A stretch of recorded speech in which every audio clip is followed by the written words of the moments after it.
Importantly, it should be understood the original contract was a road-only contract. And then the government subsequently amended the scope of the contract to include water supply and sewage in some instances, and ducts for fiber optic cable. Now, that has complicated the construction and has expanded the scope, and therefore has added to the timeline. So we are now projecting that this section of the works will be completed August of this year. When you say this section, you're talking this 14 kilometer section. 14 kilometer section. 4-lane section.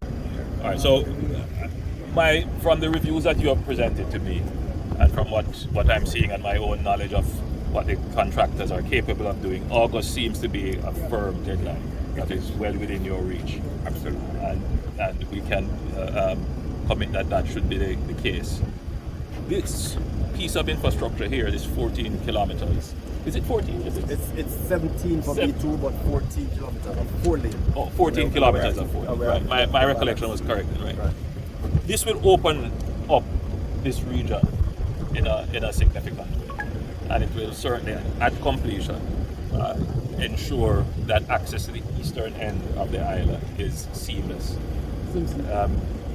But more than that, this region of the island where we are now is prone to weather events, flooding and other events. You will recall that many years ago there was a famous can't cross. It was in this area that it happened because the bridge was flooded, and many Jamaicans would remember that whenever we had serious weather events, this section of the country was sometimes locked off. The bridge was impassable and people couldn't move.